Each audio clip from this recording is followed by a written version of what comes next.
तो दोस्तों कैसे हैं आप सभी लोग। स्वागत करते हैं एक और नई वीडियो के साथ। तो आज हम लेकर आ चुके हैं इस सीरीज के एपिसोड नंबर 18 को। आई होप हमारी वीडियो आप तक पसंद आ रही होगी। पसंद आ रही है तो लाइक एंड सब्सक्राइब करना मत भूलिएगा। तो ज्यादा टाइम वेस्ट नहीं करना चाहूंगा और डायरेक्टली स्टार्ट करते हैं। एपिसोड की स्टार्टिंग में हमें दिखाया जाता है यहाँ पर जूहे सब कुछ बता रही होती है किस तरीके से इसने डीमन क्वीन को जियाओ के पास भेजा हुआ होता है। तभी कहानी उस समय पर पहुंचती है जिस समय पर डीमन क्वीन भेज पड़ी होती है और उसके जो साथी होते हैं उसे बचाकर एक कॉफिन में लेकर जा रहे होते हैं। और तभी उसके साथी उस एक जंगल में रोकते हैं और आपस में बात करते कहने लगते हैं जरा सावधान रहो और किसी के द्वारा देखे मत चले जाना। तभी एक वुल्फ टाइप का बंदा होता है, बंदा नहीं वुल्फ ही कह सकते हो, बीस्ट टाइप का, वो उससे कहने लगता है क्या जो हम कर रहे हैं वो काम करने वाला है। और एक कॉफिन टाइप का दिखाया जाता है, उस कॉफिन में कोई और नहीं एलेग्रा होती है। तभी दूसरा बंदा होता है वो उस वुल्फ से कहने लगता है कि हमारे पास कोई दूसरा चारा नहीं बचा हुआ है, हमें अपनी मिस्ट्रेस को सेफ रखना ही होगा। और तभी जीफिया टाउन का सीन दिखाया जाता है, एक कैरेज वहां से जा रहा है और पीछे से कोई चिल्ला रहा होता है कि जो डीमन वर्ल्ड है वो और लॉन्गर मतलब अब हमारी मिस्ट्रेस के बिल्कुल भी सेफ नहीं रहा है। जब तक हम अपनी मिस्ट्रेस को उस पर्सन तक ले जा सकते हैं तब तक हम कुछ भी करने लिए तैयार है। लेकिन उस पर्सन के बारे में नहीं बताया है कि आखिर के बंदा है कौन। दूसरी तरफ हमें दिखाया जाता है जियो और उसके सोल्जर्स को जिन्होंने उस डीमन के पूरे काफिले को रोक कर रखा हुआ है। तभी एक नाइट आता है उसके पास, उससे कहने लगता है सिस्टर जुए जो डीमन किन के जितने भी स्पाई थे हमने उन्हें सभी को पकड़ लिया, आखिरकार हमें किस तरीके से निपटना चाहिए। और तभी जुए होती है वो सभी को मारने का आदेश दे देती है। और तभी उसे एक बॉक्स मिलता है, जो जुए होती है उस बॉक्स पर जाती है और उससे पूछने लगती है आखिरकार इस बॉक्स में क्या है। और जब उस बॉक्स में देखती है, महसूस करती है, तो उसको देखकर कहने लगती है कि इसको देखकर तो ऐसा लगता है कि इसमें कुछ सीरियस मैटर है। और अचानक से खुश हो जाती है। और तभी कहानी आती है प्रेजेंट में, जहाँ पर जुए जिया से कहने में लगी हुई होती है तो ब्रदर कैसा है ये, क्या तुम्हें मेरा प्रेजेंट अच्छा लगा। तभी जिया दूसरी तरफ देखता है और उससे कहने लगता है तुम्हारे कहने का मतलब क्या है कि मुझे अच्छा लगा, ये एकदम सरदर्द से कम नहीं है। तभी जो एलेग्रा होती है उसके चेहरे के एक्सप्रेशन पढ़ लेती है और कहने लगती है आखिरकार तुम झूठ बोलने की कोशिश किससे कर रहे हो, तुम्हारी फीलिंग देखकर तुम्हें सब कुछ पता चलने में लगा हुआ है, सब चाहते हैं कि उसके पास एक मेड हो बढ़िया सी। तभी जिया उससे कहने लगता है खैर कोई बात नहीं, ये सब ठीक है, तुम्हारे मास्टर होने के नाते मैं तुम्हें कभी भी छोड़ने नहीं वाला और तुम्हें घबराने की जरूरत नहीं है। अगर तुम सबसे ज्यादा खाती भी हो और अपने मास्टर को बहुत ज्यादा बुरी तरीके से ट्रीट भी करती हो तब भी मैं तुम्हें अबंडन नहीं करूंगा। मतलब एक तरीके से तारीफ करते हुए उसकी बुराई कर रहा है। और ये बात सुनने के बाद एलेक्सा को और भी तो गुस्सा आने लगती है और वो कहने लगती है आखिरकार तुमने क्या कहा अभी। तभी जिया उससे कहने लगता है खैर भूल जाओ, हम टॉपिक पर वापस आते हैं। तभी जो जिया होता है वो कुछ चीजों को लेकर कंफ्यूज होता है और वो जुए से पूछने लगता है अच्छा वो सब तो ठीक है, तो मुझे एक बात बताओ जो सर्वेंट कॉन्ट्रैक्ट था वह कहाँ से आया, क्या वो चीज भी तुम्हें उन स्पाइस से मिली थी। तभी जो जुए होती है वो उसे बताती है कि भाई मैं बंदी थी जो उसने जिसने प्रीवियस जो पुराना चर्च था उसके जो बिशप से जुएरे सिटी के उनसे चुराया था। और ये सब हुआ था 1 साल पहले जब मैं ब्रिदन जियाओ से अलग हो गई थी। उस समय पर मैंने सिर्फ नया नया लाइट चर्च को ज्वाइन ही किया था और उस समय पर मैं एक छोटी सी नन थी। तभी कहानी पास्ट में चली जाती है उस समय पर जब इसने चर्च को ज्वाइन किया था, जहाँ जुए को दिखाया था। एक बंदा उसके पास आता है तो हमें पता चलता है ये और कोई नहीं बल्कि मैं वहाँ का बिशप आता है, जो कि जुए के पास आता है और उससे कहने लगता है क्या तुम्हें जो खाना खाया वो तुम्हें पसंद आया। तभी वो जिया को बताती है कि जो बिशप था वो दिखने में और व्यवहार करने में तो काफी अच्छा बंदा था, लेकिन जब इसकी सच्चाई मुझे पता चली तो वो एक नंबर का नल्ला कुत्ता कमीना इंसान था। तभी जुए उसे बता बोलने लगती है उस बिशप से हाँ आज का खाना बहुत ज्यादा डिलीशियस था, लेकिन जो बिशप की नजरें होती हैं उसका असली चेहरा तो अब दिखाया जाता है। और भाई साहब उसके इलाज हालचाल देखकर कुछ ठीक नहीं लग रहा है। वो जुए के पास अपना हाथ बढ़ाता है और उससे कहने लगता है अगर तुमने खा लिया है तो मैं तुम्हें एक बढ़िया जगह पर लेकर चलता हूँ। और तो जब जो होती है वो अपने ब्रदर जिया को बताती है कि उसने मुझे कंट्रोल करने के लिए अपने ब्लैक मैजिक का इस्तेमाल किया और वह मुझे एक सीक्रेट लोकेशन पर ले गया। तभी कहानी उस जगह पर पहुंचती है जहाँ पर जो बिशप होता है वो जियो को कहीं पर लेकर जाने में लगा होता है। बिशप जुए से कहने लगता है तुम्हें हमारी इस मीटिंग के बारे में और उस जगह के बारे में सीक्रेट रखना होगा। यो भी जो डायरेक्शन है वो गॉडेस के द्वारा दी गई है और हंसने लगता है। यहाँ पर जुए बताती है कि जो जगह थी वो पूरी पूरी डिस्गस्टिंग थी। और तभी कहानी थोड़ी आगे जाती है जहाँ पर जुए ने उस बिशप को वहीं पर टपका दिया है और भगवान के पास पहुंचा दिया है। और वो सभी को इस बारे में बताती है, जैस्मिन को और बाकी जितने भी बिशप वगैरह नन वगैरह जो भी है वो सभी को बताती है कि इस बंदे की जो सोच थी वो पूरी तरह से करप्टेड हो गई थी और इसने ब्लैक मैजिक का भी इस्तेमाल करना जानता था। और जुए जिया को बताती है कि उस समय पर मैंने उसके कलेक्शन से कुछ चीजें ले ली थी और उन्हीं कलेक्शन से मुझे सर्वेंट कॉन्ट्रैक्ट मिला था। तभी इसकी इतनी बुरी कहानी सुनने के बाद जिया को बहुत तो गुस्सा आता है और उसे पूछने लगता है आखिरकार तुमने मुझे इसके बारे में पहले क्यों नहीं बताया। और एलोना और एलेग्रा भी इस बात को लेकर काफी तो गुस्सा होते हैं कि इसे इतना कुछ झेलना पड़ा। और तभी जियो तो अपनी चाय पीने में लगी हुई है और हंसते हुए जिया से कहने लगती है ब्रदर क्या तुम मेरी तारीफ नहीं करने वाले, मैंने इतना ज्यादा अच्छा काम किया जो। और जिया उसके पास घबराने लगता आते और कहने लगता हाँ तुमने बहुत ज्यादा अच्छा काम किया है और अपने आप को रिलैक्स करता है। लेकिन और जल्दी से अपनी बहन को मतलब जुए को गले लगाते हैं, उससे क्या लगता है मुझे माफ कर देना कि मैं तुम्हें उस समय पर प्रोटेक्ट नहीं कर पाया। और इतनी ज्यादा इमोशनल स्टोरी सुनने के बाद एलोना का दिल भर आता है और उसकी आंखों में से आंसू आने लगते हैं और रोती हुई कहने लगती है, मिस्टर एलेग्रा आखिरकार मेरे को ये स्टोरी सुनने के बाद रोना क्यों आ रहा है।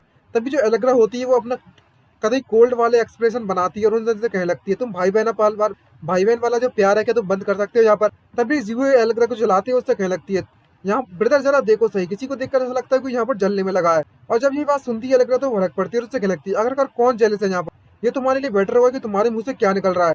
तभी जुए उससे कहने लगती है, क्या तुम जेलस नहीं है, जैसे मैं अपने ब्रदर के क्लोज आई तो तुम्हें जलन मचने लगी और तुम गुस्सा हो गई। ये सब इसलिए नहीं हो रहा है क्योंकि तुम मेरे ब्रदर को पसंद करती हो। सही सही बताना।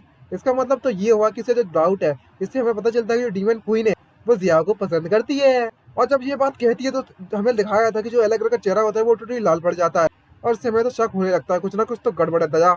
और एलेग्रा आकर उस जुए से पूछने लगती है, आखिरकार तुम मुझे ये बताओ कि तुम एलोना के साथ क्या करना चाहती हो। तभी एलोना एलेग्रा के पीछे छुप जाती है, उसकी भी मेड ड्रेस पहनी हुई होती है, सेम के सेम लग रहे होते दोनों के दोनों बाल, मेड ड्रेस, भाई साहब पता ही एकदम मैच लग रहा है दोनों का। और एलेना रोती हुई उससे बोलने लगती है, मिस्टर एलेग्रा एलेग्रा ये बंदी मुझे बहुत ज्यादा बुली करती है, ये एक नान है साफ साफ, लेकिन ये ब्लैक मैजिक का भी इस्तेमाल करती है।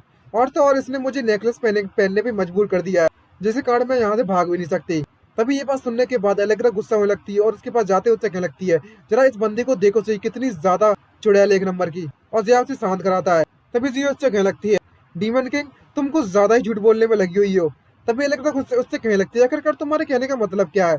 तुम्हारी जो एलोना है तुम देख सकती हो कि वो कितनी ज्यादा अच्छी और कितनी ज्यादा हेल्थी है और इसके साथ कुछ भी बुरा नहीं हुआ है। और जब सच्चाई पता चलती है तो जो एलोना होती है वो लाल पड़ जाती है और जुए खड़ी होती है और उससे कहने लगती है, सिर्फ इतना ही नहीं, आखिरकार जो मेरा ब्रदर है उसने भी तुम्हें इतना ज्यादा हेल्थी और इतना ज्यादा अच्छे से रखा हुआ है। डीमन किंग सही कहा ना मैंने, जैसे कि ये कोई बंदा अपनी लुगाई को रखता है। ये बात सुनने के बाद एलेग्रा भी कभी सरप्राइज हो जाती है और कहती है, इस बात को तो मैंने नोटिस ही ना किया। और तभी हमें एलोना को दिखाया जाता है, वो एलोना जब ये बात सुनती है कि जो डीमन किंग है वो भी बिल्कुल हेल्दी वेल्दी है तो वो उसके गुब्बारों को शुगर ट्राई करने लगती है। इसको देखते एलेना उससे पूछ लगती है, एलोना आई मीन एलेग्रा से बोलती है, एलेना तुम आखिरकार क्या करने की कोशिश कर रही है। तभी एलेना उससे कहने लगती है, मिस्ट्रेस एलेग्रा जरा आपने आपको देखो सही, आप कितनी ज्यादा मोटी हो गई पहले के मुकाबले में।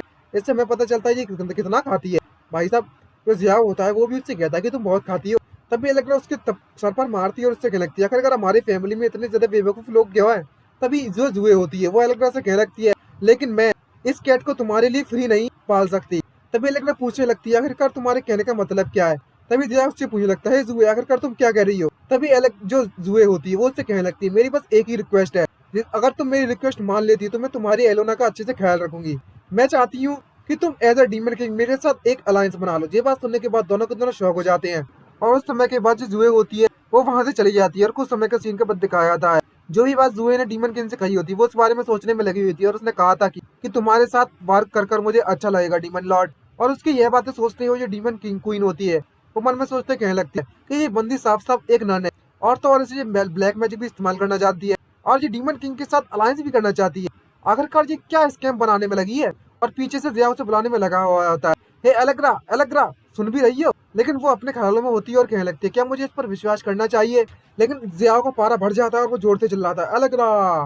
तभी वो सुन लेती है और वो शॉक हो जाती है एकदम से और होश में आती है। और हमें पता चलता है कि जो एलेग्रा होती है उस चाय के पॉट में जो चाय गर्म पानी होता है वो जियाओ के सर पर डाल रही है। तभी जिया होता है उससे कहने लगता है, क्या तुम्हें मैं किसी कप की तरह दिख रहा हूँ क्या, आई मीन टी कप की तरह दिख रहा हूँ क्या। जब ये एलेक्सा जैसी होश में आती है तो वो सरप्राइज हो जाती है और वो कहने लगती है, मैं तुम्हें अभी साफ कर देती हूँ। तभी से उससे कहने लगता है, जरा देखो सही मेरी बेट कितनी ज्यादा यूजलेस है, आखिरकार मेरे अलावा तुम्हें और कोई रखना ही क्यों चाहेगा। तभी एलेक्सा उससे कहने लगती है, अगर ऐसी बात है तो तुम्हें जाने क्यों नहीं देते। तभी कहानी कुछ देर बाद चली जाती है और स्कूल में पहुंच जाता है जिया। वहां पर हमें प्रिंसेस और जिये को दिखाया जाता है जो दोनों के दोनों के पास आ गए हैं। और जुए इन दोनों से पूछने लगता है, तो अब मुझे ये बताओ कि आखिरकार तुम दोनों यहाँ पर क्या कर रहे हो। और जो जिया होता है वो प्रिंसेस से पूछने लगता है, प्रिंसेस मुझे ये बताइए कि जो लुओ जी है वो यहाँ पर क्या कर रही है। लेकिन जो जुए होती है उससे कहने लगती है, यहाँ तक कि तुम्हारी मेड भी यहाँ पर मौजूद है तो मैं यहाँ पर क्यों नहीं हो सकती। तभी कैजर भी उससे कहने लगता है, मैं भी यही सेम क्वेश्चन पूछना चाहता हूँ। तभी जो टीचर होते हैं वो खांसना चालू करते हैं और उससे कहने लगते हैं, जो स्कूल लीग मैच है उनमें टीम 4 लोगों की टीम बनेगी। तभी जिया उससे पूछने लगता है, अगर ऐसी बात है तो जो मैच हुए थे लास्ट टाइम पर उसमें रूल्स में ये क्यों लिखा था कि जो स्टार्टिंग के जो फर्स्ट प्लेस के जो 2 लोग हैं सिर्फ उन्हीं का सिलेक्शन होगा और उन्हीं में से कैंडिडेट चुने जाएंगे। तभी टीचर उससे घबराते हुए बोल लगते हैं, इससे हमें पता चलता है कि इसने कुछ बात छुपाई थी और कहता है, ये सब इसलिए है क्योंकि यहाँ पर ऑलरेडी स्टार्टिंग से 2 स्पॉट बचे थे तभी जिया उसकी यह बात सुनने के बाद कहने लगता है कि आखिरकार ये इतना ज्यादा शर्मिंदगी भरी बात है कैसे कह सकता है, वो भी बिना शर्म खाए। तभी जो इसकी बात है एलेग्रा सुनती है और उससे कहने लगती है तुम ह्यूमंस वाकई में हाइपोक्रिटिकल होते हो। तभी जिया होता है वो जिये के बारे में कहने लगता है आखिरकार ये बताओ मुझे कि जियो लुओ जियो को क्यों चुना गया है। तभी लुओ जियो होती है उससे कह लगती है कि तुम मुझे सच में इतना नीचे समझ रहे हो। तभी जो टीचर होता है वो उससे कह लगता है ये सीधी सीधी बताओ मुझे नेचुरल सी बात है। तभी जियो बीच में बोल पड़ती है और उससे कह लगती है क्योंकि मैं टैलेंटेड और स्मार्ट हूँ। लेकिन जो टीचर होते हैं वो उसकी बात रोक देते हैं और उससे कह लगते हैं इसे इसलिए चुना गया है कि ये चाय फैमिली इकलौती डॉटर है, उसकी प्रिंसेस है चाय फैमिली, और वो लुओलॉन अकेडमी के सबसे ज्यादा बिगेस्ट बैकर है। तभी जियो इसकी बात सुनने के बाद कहने लगती है तो सर आपको इतने ज्यादा ब्लंट होने की जरूरत नहीं थी और मुंह पर कहने की जरूरत नहीं थी। तभी टीचर उससे कह लगते हैं और दूसरी तरफ तो इसकी जो एबिलिटीज है जुए की वो भी काफी ज्यादा अच्छी और टॉप नॉच की है। और इनकी इतनी ज्यादा बातें सुनने के बाद जिया मन में सोचते क्या लगता है इस ये बात सुनने के बाद मुझे बिल्कुल एनवी क्यों महसूस हो रही है, जलन सी महसूस हो रही है मतलब। तभी टीचर खांसता है और उनसे कहने लगता है खैर बाकी सब बकवास बंद करो, हमें स्कूल लीग के मैच के बारे में बात करनी है। यहाँ की जो 4 नेशंस है वहां में जितनी भी अकेडमीज है उनमें से हर अकेडमी से 4 लोगों की एक टीम जाएगी फाइट करने के लिए। और इस साल का जो मैच है वो आइलैंड ऑफ डिस्पेयर में होने वाला जो कि हाइनुआ किंगडम में है। और तुमने लास्ट लीग तो देखी रखी होगी, तो मैं इस बात पर विश्वास करता हूँ कि तुम सभी के सभी लोग उसमें पार्टिसिपेट करोगे और वहां पर जितने भी पार्टिसिपेंट है तो जो लीग वाले होंगे वो तुम्हारी प्रोटेक्शन के लिए बिल्कुल भी रेस्पॉन्सिबल नहीं होंगे किसी भी स्टूडेंट के। तो तुम्हें अपने आप पर और अपनी स्ट्रेंथ पर ही भरोसा रखना होगा वहां पर सर्वाइव करने के लिए। वहां पर हर साल बहुत ज्यादा मात्रा में कैजुअलिटीज होती है। मैं तुम्हारी स्ट्रेंथ पर बिल्कुल भी डाउट तो नहीं कर रहा, बट मैं उम्मीद करता हूँ कि तुम लोग वहां पर जाकर केयरफुल रहोगे। ये जो मैच है वो काफी ज्यादा इंपॉर्टेंट होने वाला है। इस मैच के कारण हमारे किंगडम पर भी इसका इम्पैक्ट पड़ेगा और जो 4 नेशंस है 4 किंगडम्स उनके बीच में अकेडमीज है उनमें भी थोड़ा फर्क पड़ेगा और हमारी इज्जत पे आ गई ये बात। और यहाँ पर चारों नेशंस में से ऐसी 4 टीम बाकी की 3 टीम्स है जिन पे तुम्हें खासकर ध्यान रखना है। तभी उनसे कोई सवाल पूछता है और कायदर उसके पास आता है और उससे कहने लगता है टीचर से मुझे समझ सकता हूँ कि जो इस मैच की इंपॉर्टेंस है वो बहुत ज्यादा है, तो मैं चाहता हूँ कि जो लुओ जी है वो उस मैच से बाहर हो जाए और वह यहीं रुके अकेडमी में। ये बात सुनने के बाद जियाओ प्रिंसेस और जियो तीनों को इतने सरप्राइज होते हैं, लेकिन एलेग्रा का तो कोई रिएक्शन ही ना होता और वो स्माइल मारते उससे क्या लगती है वाओ सडनली यहाँ पर कुछ इंटरेस्टिंग होने लगा है। और तभी ये बात सुनने के बाद जी एकदम से खड़ी होती है और उससे क्या लगती है कायदर आखिरकार तुम्हारे कहने का मतलब क्या है, तुम सोचती हो कि मैं इतनी ज्यादा कमजोर हूँ कि मैं उस लीग में पार्टिसिपेट भी नहीं कर सकती। तभी कायदर खड़ा होता है और उससे कहने लगता है ऐसा कुछ नहीं है मेरे कहने का मतलब। तभी जी खड़ी होती है और उससे कहने लगती है मुझे पता है मेरी एबिलिटी की लिमिट, मैं बस तुम्हारे साथ मिलकर फाइट करना चाहती हूँ और कुछ नहीं, और तुम्हारे साथ रहना चाहती हूँ। तभी कायदर उससे कहने लगता है लेकिन उस पार्टिसिपेंट में जितने भी लोग आएंगे उनकी जो स्ट्रेंथ है वो बहुत ज्यादा है और तुम इतनी ज्यादा पावरफुल नहीं है, अगर तुम जाती हो तो तुम वहां पर उसकी बात काटते हो जी उससे कह लगती है तुम कहना चाहती हो कि मैं वहां पर तुम्हारे लिए परेशानी खड़ी करूंगी, सही कहा ना। और वो कांपते हुए रोना चालू कर देती है। तो अब मुझे समझ में आया तुम हमेशा से मेरे बारे में इसी तरीके से सोचा करते थे। और वह वहां से भागती हुई चली जाती है और उससे कह लगती है मैं तुमसे कभी मिलकर बात नहीं करूंगी आपसे, और गुस्सा होकर भाग जाती है। और जिया उसे रोकने की कोशिश तो करता है लेकिन कोई इस पर ध्यान नहीं देता।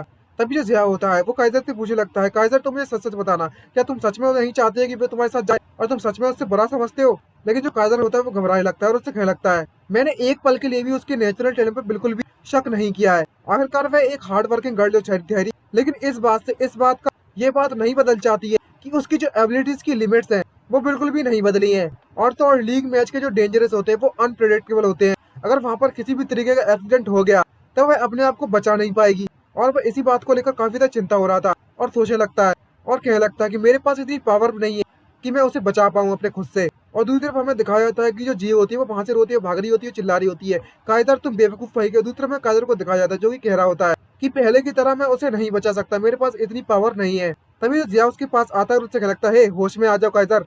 तुम्हें क्या लगता है कि हमारे स्कूल के बैकर के सबसे ज्यादा प्रीसियस और सबसे ज्यादा इंपॉर्टेंट डॉटर किसी भी प्रकार की चोट लगेगी, क्या हमारा स्कूल ऐसा होने दे सकता है? सही कहा ना सरगूसी। और तभी टीचर भी एकदम खुश हो जाते हैं और हमें सब समझ में आता है कि यहाँ पर कुछ तो कांड चल रहा है इनके बीच में।